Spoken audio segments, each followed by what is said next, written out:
काय को विसारा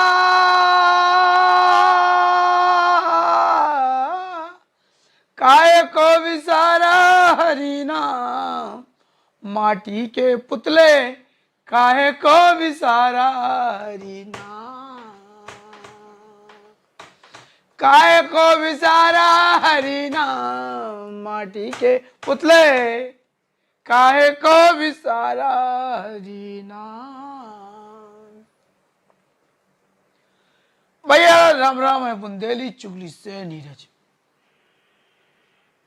ईश्वर के अलावा इस संसार में अगर मनुष्य को भगवान समझने की भूल करत है तो आज के समय में उससे बड़ा कोई मूर्ख अब बचो नहीं है। बागेश्वर धाम में कल 2 जनन की मौत हो गई। 60-65 साल के लक्ष्मण कस्तूरी और 40 साल के गणेश पवार। इतनी गर्मी, इतनी धूप, इतनी उमस कि उनके प्राण चले गए। दम घुट गए, मर गए सीधे। सवाल जो है कि देश में और विदेश से, देश और विदेश से करोड़ों नहीं अरबों रुपया कैंसर हॉस्पिटल के नाम पे, अन्नपूर्णा रसोई के नाम पे HDFC बैंक के खातों में जमा हो रहे हैं। हजारों करोड़ों को ऑडिट हो रहा हो और जो पैसे जा खा रहा हो। धाम की व्यवस्था काहे नहीं बन रही। धाम पे छाया, निःशुल्क धर्मशाला को निर्माण, प्रतीक्षालय को निर्माण काहे नहीं हो रहा। ततूरी में आदमी झुलस रहे। कूलर उलर काहे नहीं लगाया जा रहा। पानी आदि काहे नहीं पे वो जा रहा। 2 दिन फोटो खिंचा ली मटका रख के कि निःशुल्क पेयजल की व्यवस्था। अब लोकत का कछु नहीं है। छोटे महाराज दुबई में गए, सबको पानी की व्यवस्था करें। 2-4 दिन व्यवस्था सही हुई और बेके बेकाए कछु आदमी मुंह पे माइक लगा लगा के बता के देखो लाखन की भीड़ है। कितनों धाम पे विकास और कितनों का हो रहा, देखो आंखें खोल के देख लो। ऐसे कछु भाट भी लगा लेगा पेट भरकर, जो देश में बागेश्वर धाम की छवि बनावे के लाने पेट भरकर काम कर रहे हैं, जिनके घर ही होते ही से चल रहे। लेकिन लक्ष्मण कस्तूरी और गणेश पवार मुंबई के आए थे। लक्ष्मण कस्तूरी और गणेश पवार पुणे से आए थे। 2 आदमी की मौत कल नहीं हो गई अस्पताल, जिला अस्पताल में। ये अखबार रंगे भैया, जो दैनिक भास्कर अखबार है, आज को छतरपुर वालों, पूरी इंफॉर्मेशन है। बागेश्वर धाम में दर्शन कर आए महाराष्ट्र के बुजुर्ग सहित 2 लोगों की मौत। हेडिंग है भैया जी, देख लो।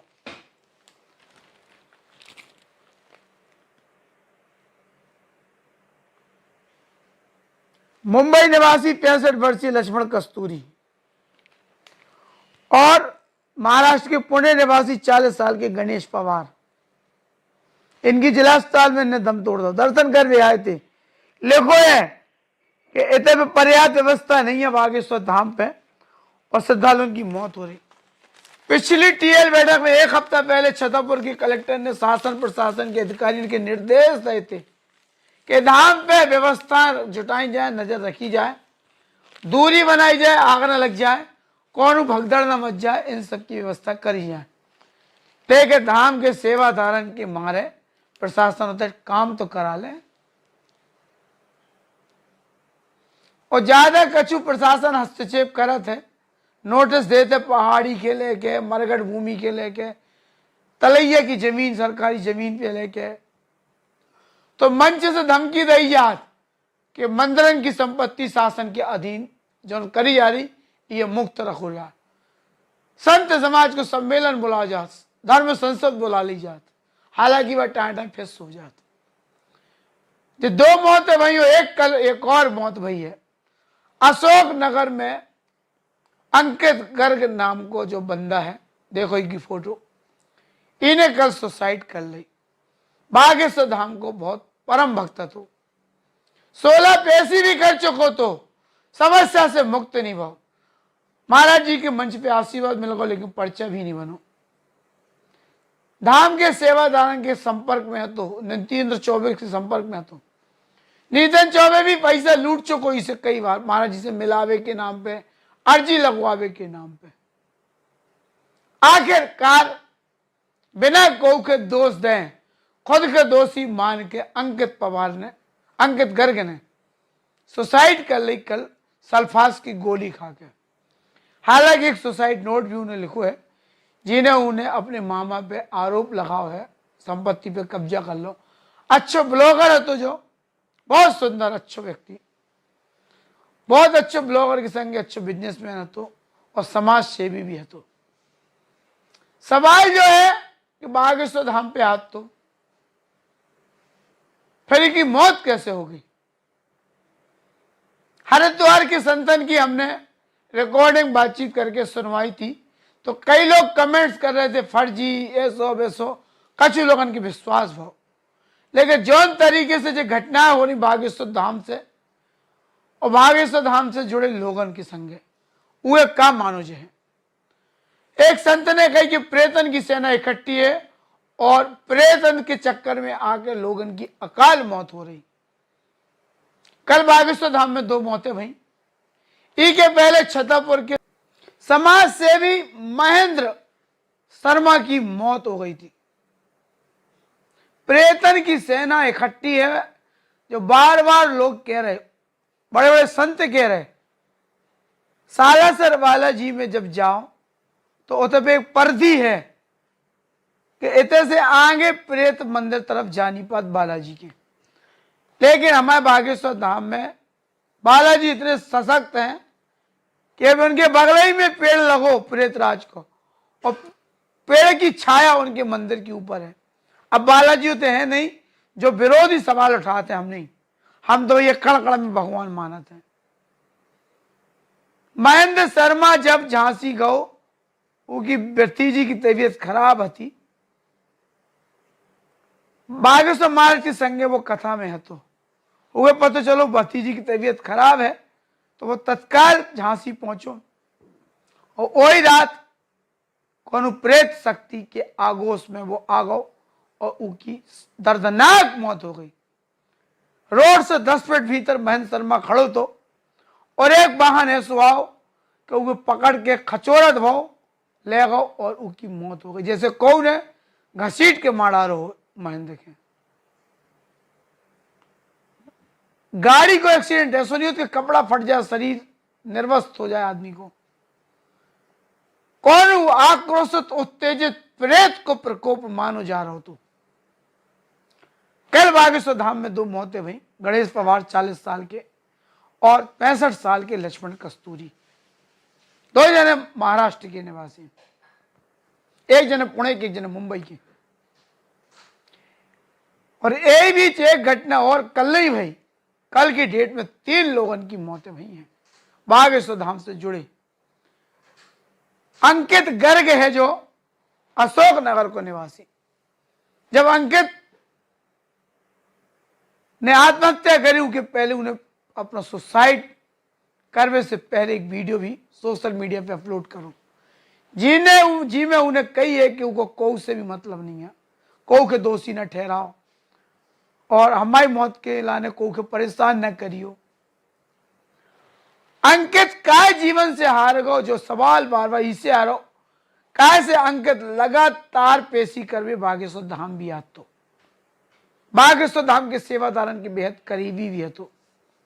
नीतन चौबे के संगे इनको फोटो देख लो, जो इसे समझो जा सकता काय से नीतन चौबे तो इतने VIP BTN वर्ड से जल्दी मिल जाए तो उनके फोन उठ जाते इनके। लेकिन आदमी ने फोन करत रहा तो जो फोन नहीं उठा, चाहे पज्जन चाचा हो चाहे को फोन नहीं उठा, जितने बड़े VIP है। तो इतने बड़े VIP Nitan Choubey, John cream महाराज जी लगा, सबसे महंगी वाली वजह भी लगा। तो नीतन चौबे से जी को संपर्क, सोचो कितना करीबी हुई है धाम को महाराज जी के। 16 पेशी कर चुको, हर चीज महाराज जी से मिल चुको, धाम से बालाजी से आस्था। 16 पेशी पूरी हुई के बाद ही अंकित सुसाइड कर ले। दिल दहलावे वाली घटना है। ऐसा कैसे हो रहा है यार। सुनो पहले अंकित को जो वीडियो और फिर बातचीत कर रहे हैं।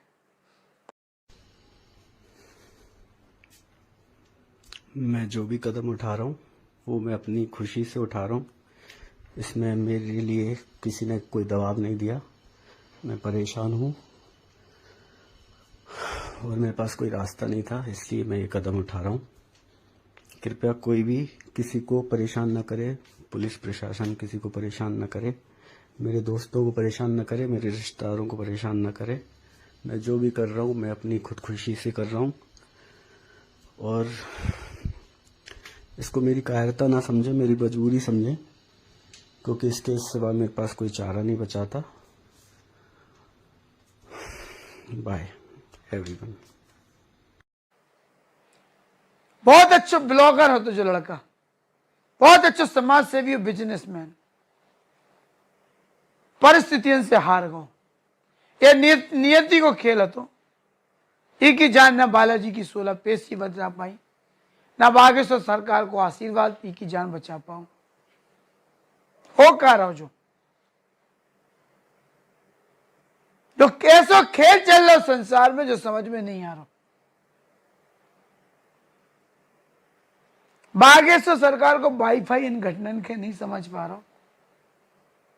करोड़ों रुपया धाम के लाने आ रहा हूं, कैंसर हॉस्पिटल के लाने आ रहा हूं, सेवा के नाम पे आ रहा हूं। बोले पेड़े लगने इतने लाख रुपया, इतने करोड़ रुपया, 25 लाख दे दो, चंदा वसूली हो रही सेवा के नाम पे। लेकिन सेवा के नाम पे बागेश्वर धाम पे केवल अवैध ढाबा टपरा, जिनकी किराए की वसूली धाम के सेवादार महाराज जी के भैया छोटे महाराज सालेग्राम गर्ग, उनकी चंडाल चौकड़ी करवे में लगी है। बदले में कौन सुविधाएं नहीं होते जुटाई जा रही। सरकारी स्तर पे जो रोड डल गए सो ठीक है, बाकी तो भैया कच्छु नहीं हो पा रहे थे। स्थिति का माने का समझे जो समझ में नहीं आ रहा। सर्वनाक पहलू है। बागेश्वर धाम पे इतनो सब कछु महिमा गबवाई जात, पेड़ भरकर भाट बना के उते खड़े करते गए कि तुम्हें लोगों से केववाने के हमारे काम पूरे हो गए, चाहे पैसा लग जाए और चाहे मिल जाए। झूठी कहानी कबवाई जा रही। ऐसे 1 लाख लोग हम उठा के ले आए देश से कि जो बागेश्वर धाम आओ, पेशी करी, लेकिन उनकी तकलीफें दूर नहीं हुई। और जिनकी भई सो उनकी खुद उनकी भाग्य से भई उनको समय अच्छो आ गो सो होगो कि, लेकिन आस्था बलवान हो। देखो को की आस्था तोड़ नहीं रहे। हमने कल बात करी थी सन्यासी बाबा के लेके। सन्यासी बाबा के लेके अब एक ऐतिहासिक कहानी तैयार करवाई गई है। तुमों के भी देख सुन के हंसिया है। कहा से कबू महाराज जी ने दादाजी गुरु के दादा गुरु कह दी उन्हें, कबू एक संत बता दो, चमीटा वालों अज्ञात रहस्यमय संत 300 साल पहले पैदा भाव बता दो। 20 कहानी सन्यासी बाबा की निकल के आ गई। पहले तो दादा गुरु सन्यासी बाबा माने जाते, फिर 2 हो गए, अब 230 सन्यासी बाबा की नई कहानी सामने आई है। पहले जो एनिमेशन फिल्म देखो, फिर हम बतकाव कर रहे बाकी आ गई हैं। आज से 320 वर्ष पहले यह मध्य प्रदेश के छतरपुर इलाके में यह गाड़ा गांव, यहाँ पर चंदेल साम्राज्य का राज है और यह उनका किला। इसके पास में यह मंदिर जिसको बनाया है इस इंसान ने, जिनको हम सन्यासी बाबा कहते हैं। इनके बेटे हैं ये सेतुलाल गर्ग। ये सन्यासी बाबा ही आने वाले समय में धीरेन्द्र कृष्ण शास्त्री के परदादा बनेंगे। ये अपने ही इस मंदिर के अंदर पुजारी हैं और ये चंदेल के राजा के सलाहकार भी हैं। इनकी ही सलाहों की वजह से चंदेल साम्राज्य इतना बड़ा बना है। आज चंदेल के इस राजा ने गांव के सभी लोगों को अपने किले के अंदर बुलाया है, जिसमें सन्यासी बाबा भी आए हुए हैं। सभी आए हुए लोगों को लग रहा है कि यहाँ पर पूजा होने वाली है, लेकिन चंदेल के राजा ने अपना बल दिखाने के लिए अपनी तलवार से इस गौ माता को बीच में से काट दिया है। इसको देखकर सन्यासी बाबा ने ये प्रण ले लिया है कि जब तक ये चंदेल साम्राज्य का विनाश नहीं कर देते, तब तक ये ना ही कुछ खाएंगे ना ही पिएंगे। और ये अपना घर और सलाहकार का काम छोड़ के अपने इस मंदिर के अंदर भक्ति करने लग गई हैं। अब इनको ऐसा करते हुए 40 दिन हो चुके हैं। इनकी भक्ति से प्रसन्न होगी वही गौ माता जिसको चंदेल के राजा ने काट दिया था, इनको दर्शन दिया है और इनको बताया है कि आपने हमें इंसाफ दिला दिया। इसके बाद इनके सामने हनुमान जी प्रकट हो गई हैं, जिन्होंने इनको बताया है कि अब से मैं हमेशा तुम्हारे साथ रहूंगा और मैं तुम्हें कुछ ऐसी शक्ति देता हूँ जिसकी वजह से लाखों लोग सलाह लेने के लिए आएंगे। ये होते ही इनका बनाया हुआ आम सा मंदिर बागेश्वर धाम मंदिर बन गया है। अब इनके अंदर शक्ति आ गई है लोगों के दिमाग को पढ़ने की। इन्होंने शक्ति से लोगों का भला करने के लिए लोगों के दिमाग को पढ़कर उनको सही सलाह देनी शुरू कर दी है। इससे इनके पास में हजारों लोग आने शुरू हो गए हैं और कुछ ही दिनों के अंदर चंदेल साम्राज्य का नामो निशान मिट गया है। अब इनको ये चीज करते हुए कई साल हो गए हैं और इनका शरीर बूढ़ा हो गया है। आजकल ये अपने ध्यान की शक्ति से भगवान के संसार के अंदर भी चले जाते हैं, जिसके सामने इनको ये संसार फीका लगता है, जिसकी वजह से इनको अपना ये शरीर बोझ लगता है। आज इन्होंने अपनी सारी शक्तियां और सिद्धियां अपने बेटे सेतुलाल गर्ग को दे दी हैं और ये बन गए हैं दादा गुरु। आज सन्यासी बाबा अपना शरीर छोड़ने वाले हैं। इसके लिए इन्होंने अपने सारे भक्तों को बुलाया है और सबके सामने इनकी आत्मा इनके शरीर से बाहर निकल गई है और इन्होंने जीवित समाधि ले ली है। अब इनकी इस परंपरा को आगे बढ़ाएंगे इनके बेटे दादा गुरु। दादा गुरु के 3 बेटे हैं जो कि अपनी फैमिली के साथ इस घर में रहते हैं। दादा गुरु के बेटे हैं ये राम कृपाल महाराज, जिनके 2 बच्चे हैं। आज 4 जुलाई 1966 को इनके घर पे जन्म हुआ है ये धीरेन्द्र कृष्ण शास्त्री जी का, जिनको ये सभी प्यार से धीरेन्द्र कहते हैं। 5 साल की उम्र में इनको लगा दिया गया है गांव के स्कूल में, लेकिन अब 10 साल के होते ही घर की गरीबी की वजह से इनको स्कूल छोड़ना पड़ गया है। धीरेन्द्र कृष्ण शास्त्री रहते हैं इस 20 फुट लंबे और 15 फीट चौड़े कच्चे घर में। इसमें इनके पापा, चाचा, ताऊ और उन सभी के बच्चे मिलाकर 15 लोग रहते हैं। इनके पूरे घर का गुजारा चलता है दीक्षा के ऊपर। इनके घर में सिर्फ ये 1 चूल्हा और ये 5 खाट हैं। रात को घर के सभी बड़े लोग खाट के ऊपर सोते हैं और सभी बच्चे, जिनमें धीरेन्द्र कृष्ण शास्त्री भी हैं, खाट के नीचे सोते हैं। इनके परिवार को जो ब्राह्मण होने की वजह से दीक्षा मिलती थी वो अब मिलनी कम हो गई है और इनके पिता ने काम करना छोड़ दिया है, जिससे अब इनके पास में खाना खाने तक का पैसा नहीं है। अभी ये 10 साल के बच्चे हैं और इनके पड़ोसी ने गांव का पहला टीवी अपने घर पे लगाया है। ये सभी बच्चों के साथ डेली रोज रात को 9 बजे टीवी देखने आते हैं। आज इनको ऐसा करते हुए 14 दिन हो चुके हैं और आज है 15वां दिन। बाकी बच्चे तो 9 बजे टीवी देखने आ गए थे, लेकिन इनको कुछ अर्जेंट काम हो गया था, इसलिए ये पहुंचे हैं 9:15 पे। लेकिन इनके आते ही ये पड़ोसी जिसने अपने घर पे टीवी लगवाया हुआ है, इसने सबके सामने ये बोलकर कि ये गरीब यहाँ पे रोज टीवी देखने आ जाता है, टीवी को बंद कर दिया है। ये होने के बाद ये रोते हुए अपने घर पे आ गई हैं। इनकी माता ने इनसे पूछा है कि बेटा आज बहुत जल्दी आ गई। इन्होंने कहा है कि हाँ, आज लाइट चली गई थी। 2 घंटे छिपकर रोने के बाद इन्होंने ये ठान लिया है कि अब से मैं किसी के घर पे टीवी देखूंगा नहीं, बल्कि टीवी पर आऊंगा। इनका पूरा परिवार ब्राह्मण है, इसलिए ये पूजा पाठ करने के लिए लोगों के घर पे जाते रहते हैं। कई बार जिन लोगों के घर पे टीवी होता है, इनको कह देते हैं टीवी देखने के लिए, लेकिन ये तब भी नहीं देखते हैं। दादा गुरु के पास अगर कोई भी आता है तो वो पहले ही पर्चा बना के रख लेते हैं कि सामने वाला इंसान क्या पूछेगा, और फिर उस इंसान की परेशानी सही हो जाती है। किसी को तो इससे नौकरी मिल जाती है, किसी की बीमारी सही हो जाती है, तो कोई अमीर बन जाता है। इसलिए धीरेन्द्र कृष्ण शास्त्री का सोचना है कि अगर हमें दादा गुरु किसी गड़े हुए धन के बारे में बता दें तो हमारी गरीबी दूर हो जाए। इसलिए आज सुबह 9 बजे ये बागेश्वर धाम मंदिर पहुंच गए हैं, जहां पे इन्होंने गड़े हुए धन के लिए अर्जी लगा दी है और ये भीड़ के अंदर बैठ गए हैं। अब दादा गुरु ने भी इनको बुला लिया है। इन्होंने सबके सामने दादा गुरु को कह दिया है कि तुमने आज तक हजारों लोगों की जिंदगी बदली है, हिम्मत है तो हमारी बदल के दिखाओ। ये सुनते ही दादा गुरु ने इनको रात को आने के लिए कह दिया है। फिर रात को धीरेन्द्र कृष्ण शास्त्री पहुंच गए बागेश्वर धाम मंदिर, जहां पे जाते ही इनके दादा इनका हाथ पकड़ के ले गए इनको हनुमान जी की मूर्ति के सामने। जाते इन्होंने कह दिया कि आज से ये तेरे और तू इनका, और ऐसा कहते इनको भगवान का प्रकाश दिखा। और फिर आखिर में इनके दादा ने इनसे कहा कि तुम यहाँ पे पर्चा बनवाने आए थे, लेकिन अब तुम पर्चा बनाने वाले बन चुके हो।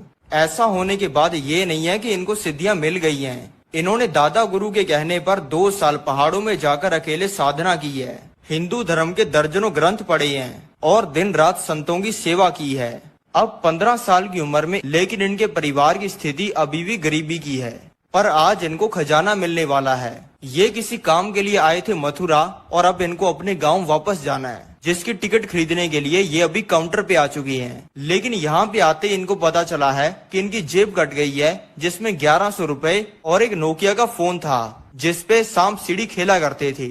यानी कि अब इनके पास में वापस जाने की टिकट खरीदने का पैसा नहीं है। इन्होंने अपने दिमाग से ही हनुमान जी को सवाल पूछा है कि अब मैं वापस कैसे जाऊं, और आगे से आवाज आई है कि एसी डब्बे के अंदर चढ़ जाओ। ये सुनते ही ये एसी डब्बे के अंदर चढ़ गई हैं। इनको लग रहा था कि यहाँ पे इन्हें सीट मिलेगी, लेकिन सीटें तो सभी भरी हुई हैं। इसलिए ये आके खड़े हो गई हैं ट्रेन के कंपार्टमेंट के पास में। अब एसी डब्बे के अंदर भी चढ़ के एसी का मजा ना ले, ये तो हो ही नहीं सकता। इसलिए ये ट्रेन के डब्बे को बार बार खोल लेती है और ठंडी हवा लेकर बंद कर देती है, जिसे देखकर ट्रेन में जा रहे एक इंसान ने कंप्लेंट कर दी है और इनके पास में टीसी आ गया है, जिसने आते ही पूछा है कि तुम्हारी टिकट कहाँ पे है। इन्होंने आगे सिखाया कि मेरे पास में टिकट नहीं है। ये सुनते ही टीसी ने बोल दिया है कि तुम्हें 1200 रुपए फाइन देना पड़ेगा, 6 महीने जेल जाना पड़ेगा, और मैं अभी फोन करके पुलिस को बुला रहा हूँ। और टीसी ने फोन अपनी जेब से निकाल लिया है, जिसके जवाब में धीरेन्द्र कृष्ण शास्त्री जी ने अपने डब्बे में से हनुमान जी को निकाल लिया है और कहा है कि मरवाओगे क्या। ये कहते इनके दिमाग के अंदर कुछ हुआ है और इन्होंने टीसी को बोल दिया है कि तुम्हारा नाम अमर सिंह है, तुम्हारे पिता का नाम अमंग सिंह है, तुम्हारे बच्चा नहीं हो रहा, और तुम्हारी लुगाई का नाम सविता है। ये सुनते ही टीसी ने इनका हाथ पकड़ लिया है और वो इनको इस ट्रेन के डब्बे में से लेके जा रहा है। धीरेन्द्र कृष्ण शास्त्री जी को लग रहा है कि अब तो अपना जेल जाना पक्का है, लेकिन इस टीसी ने तो फर्स्ट क्लास डब्बे का गेट खोलकर इनको बैठने के लिए कह दिया है, जिसकी टिकट ही 5000 की है, और अब ये आराम से इसमें सो गई हैं। अब ये कुछ ही घंटों में पहुंच गई हैं अपने गांव के डिस्ट्रिक्ट छत्तीसगढ़ में, और अब इनका उतरने का टाइम हो गया है। टीसी ने इनसे फाइन तो लेना क्या था, बल्कि इनको 1100 रुपए दे दिए हैं। और धीरेन्द्र कृष्ण शास्त्री जी ने टीसी को कह दिया है कि तुम्हारे बच्चा पक्का होगा। अब धीरेन्द्र कृष्ण शास्त्री जी ने सोच लिया है दरबार लगाने का और लोगों का भला करने का। इस दरबार को कभी अंधेरी के अंदर पेड़ के नीचे, या हड्डियां जमा देने वाली सर्दी में टेंट के अंदर, या फिर जून जुलाई की गर्मी में कमरे के अंदर बैठकर लगाते हैं। लेकिन ये करने की वजह से इनको पूरी दुनिया के द्वारा मालाएं नहीं मिलती हैं, बल्कि अपने दोस्त और रिश्तेदारों के द्वारा ताने मिलते हैं। सभी इनको कहते थे कि और बाबा जी, लोगों का भला करके खुद का कितना भला कर लिया। इनके दोस्त ने कहते थे कि बाबा जी, आपके दादा गुरु हमारा क्या भला करेंगे, वो तो आपका ही भला नहीं कर पाए। लेकिन धीरेन्द्र कृष्ण शास्त्री जी को इन तानों से तोड़ने की तो बहुत कोशिश की गई है, लेकिन इनको ये ताने तोड़ नहीं पाए हैं। इन्होंने अब दरबार लगाने लगातार शुरू कर दिए हैं, लेकिन इनके दरबार में 5 लाख लोग नहीं आते हैं, बल्कि सिर्फ 5 लोग आते हैं। इस समय में ऐसा लग रहा है जैसे भगवान इनकी परीक्षा ले रहे हैं और ये देख रहे हैं कि धीरेन्द्र कृष्ण शास्त्री अपनी इन शक्तियों से लोगों का भला करते हैं या फिर अपना भला करते हैं। इतनी दिव्य शक्तियां होने के बावजूद ये किसी से 1 रुपया नहीं ले रहे, किसी की समस्या का उसे समाधान बताने के लिए। भले इनके दरबार में IAS ऑफिसर आ जाए या फिर मंत्री आ जाए, लेकिन इनके दरबार में पहले पर्ची उसी की लगती है जिसकी पहले पर्ची लगनी चाहिए। इनकी ये दिव्य शक्तियों को देखकर इनके पास में बहुत सारे कोई बुरा काम करने के लिए लाखों करोड़ों रुपए के ऑफर आते हैं, जो कि इनकी गरीबी को झट से खत्म कर सकते हैं, लेकिन ये हर किसी बुरे काम को मना कर देते हैं। अब इनको ये करते हुए कई साल हो गए हैं और इनकी उम्र हो गई है 26 साल की। अब इन्होंने अपने दादा के मंदिर बागेश्वर धाम के पास में दरबार लगाना शुरू कर दिया है और अब इनके पास में कई सौ लोग डेली आने शुरू हो गए हैं। आज इनके पास में ये कुछ YouTube चैनल वाले लोग भी आए हैं जो कि इनको रिक्वेस्ट कर रहे हैं इनकी वीडियो YouTube पे डालने के लिए। धीरेन्द्र कृष्ण शास्त्री जी ने हाँ कर दिया है और इन्होंने अच्छे से शूट करके इनकी पहली वीडियो YouTube पे अपलोड कर दी है, लेकिन किसी को भी पता नहीं था कि क्या होने वाला है। रातों रात इनकी ये वीडियो वायरल हो गई है और इनकी वीडियो को व्हाट्सएप, टेलीग्राम, इंस्टाग्राम, यूट्यूब हर जगह पे शेयर किया जा रहा है और भारत के हर नागरिक के फोन में यही चल रही हैं। ये देखकर इनके पास में और ज्यादा लोग और मीडिया वाले आने लग गए हैं और देखते ही देखते इनका ये दरबार बढ़ता जा रहा है। और अब 2024 में धीरेन्द्र कृष्ण शास्त्री जी के बागेश्वर धाम पंडाल में कई बार तो 10 लाख लोग भी आ जाते हैं, जिनको बागेश्वर धाम सरकार प्यार से पागल कहते हैं। और आज भी ये 10 लाख लोगों के सामने वही सेम चीज करते हैं जो कि ये आज से 5 साल पहले 10 लोगों के सामने करते थे। ये सामने वाले इंसान के बोलने से पहले पर्चे पर लिख देते हैं कि आपके घर पे चोरी हुई है, किस इंसान ने चोरी की है, आपकी शादी कब होगी, आपको कौन सी बीमारी है, आपका क्या नाम है। और अगर कोई बागेश्वर धाम सरकार की परीक्षा लेने की कोशिश करता है तो बागेश्वर धाम सरकार वो चीजें भी बता देते हैं जो कि सामने बैठे इंसान के अलावा किसी को नहीं पता होती। बागेश्वर धाम अगर बाहर के देशों के अंदर भी पंडाल लगाते हैं तो वहां पर लाखों की भीड़ आती है।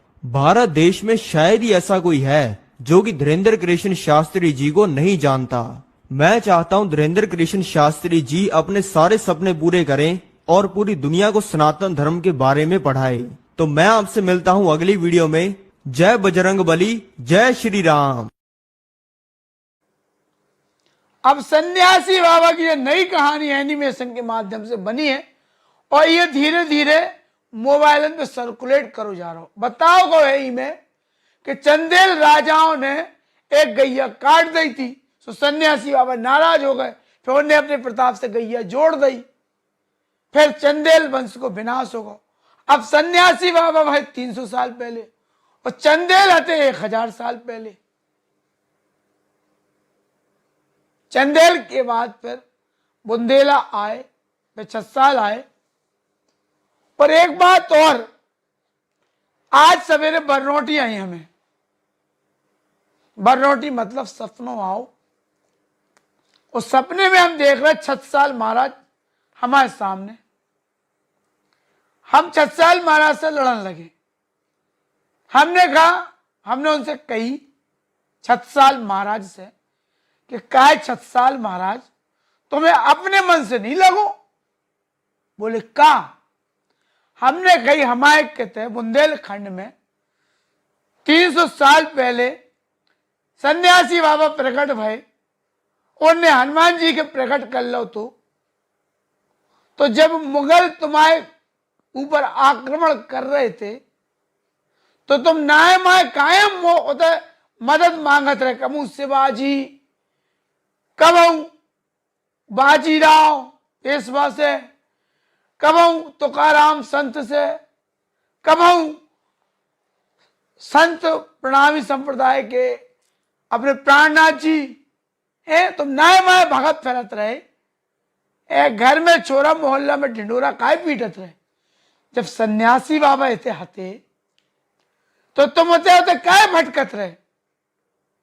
सो ने तलवार खींच ली हमसे, बोले खबरदार। अब हम कप गए, हम डरा गए। मगर बाप रे, हम कहीं तलवार न मार दें। तो हम कहीं क्षमा महाराज। बोले तुमने जो हिम्मत कैसे करी? बोले हमारे समय के जो मंदिर रहते, चाहे लाल कड़क्का को स्थान कह दो, चाहे कूड़न ताल कह दो, चाहे मोटे के वहां भी जहां हनुमान जी प्राचीन मंदिर, बोले हम सब जगह जाते बैठत थे। हमारी गद्दी चौक बाजार पे थी। बोले गड़ा गांव को नाम तो हतो ही ना एक प्रकार से उस समय 300 साल पहले। तो सन्यासी बाबा कहां से आ गए? अब हमें गुस्सा ही तो आ गई। हमने कही देखो हमारे गुरु दादा गुरु के दादा गुरु के लाने तुमने कही तो खूब हुई हो छत्साल महाराज। हम जान दे दे भी अपनी, लेकिन ये बात है ना सुन भी। सुनने हमें प्यार से समझाओ। बोले तुम इस कलयुग के प्रभाव में परेशान ना हो। जहां सत्य होता है ना तो उते सत्य हो, तो जहां झूठ हो तो झूठ हो। बोले समय को इंतजार करो, सब कचू खुल जाए है। और इतने में घोड़ा पे बैठे भी भले भाई उनके घोड़ा को ना हो तो, और टिक टिक टिक टिक की आवाज भाई। सो हमारी आंख खुल गई। सुबह टिक टिक की आवाज हमारी घड़ी में हो रही थी अलार्म की। सो हम जग गए। हम में कही भगवान बड़ी बोरी बररोटियां ही आज तो है। अब कहा दिन भर यही बागेश्वर धाम, मुझे कमेंट पढ़ो, फिर आरोप प्रत्यारोप झेलो। सो 100 कहानी चलती सो भाई गूंजत रहती सो सपनों आ गो। अब सपने में 7 साल महाराज से होगा अपनों आज पे बात। हम जो सवाल कर रहे बुंदेलखंड के इतिहास कारण से, जो हमारे सन्यासी बाबा के संग भेदभाव काय करोगे, इस देश के इतिहास से भी छेड़छाड़ करी गई। देखो बुंदेलखंड के इतिहास से जब छेड़छाड़ काय करी गई, हमारे सन्यासी बाबा ने को काय बिगाड़ो तो उन्हें तो कटी गई जोड़ दी थी। हद कर दी यार। ये बुंदेलखंड में शरीर महाराज का इतिहास है, लेकिन हमारे सन्यासी बाबा को इतिहास ही नहीं है बच्चों। दादा गुरु को चलो ठीक है, बेचारे भी गोपनीय रहते हैं, लेकिन इतना महान संत होने के बाद हमारे तीर्थ क्षेत्र को उपेक्षित रखोगे। और सन्यासी बाबा इतने चमत्कारी है कि चमीटा महाराज सीधे, उसके बाद भी मयूरेश कुलकर्णी, अभिजीत पाटिल मुंबई में कन्या विवाह के नाम पे करोड़ों रुपया को चंदा करके खा गए और महाराज जी को वाईफाई काम नहीं कर पा रहा। उतरे के जो दानदाता थे मुंबई के, महाराष्ट्र के, एक समिति बनी होते थे ठाणे के नाम से, बागेश्वर धाम, ठाणे की समिति बागेश्वर धाम सेवा समिति, उनको अकाउंट है आईसीआईसी बैंक में।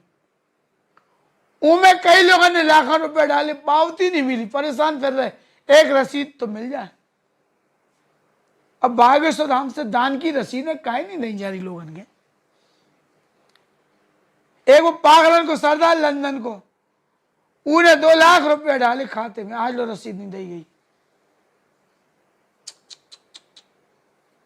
मचो का है जो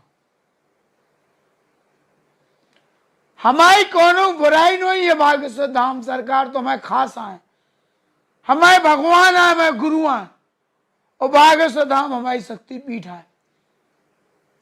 उन दोई के बचावे दलालन के सिकंजन से, सरकार के और पीठ के धाम के बचावे के लाने हम जो खुलासा कर रहे, देखो कैसे षड्यंत्र चल रहे, हमारे महाराज के बदनाम कर भी यार, उनके नाम पे चंदा उगा रहे, अलग अलग गैंगे लगी मिलवावे के नाम पे।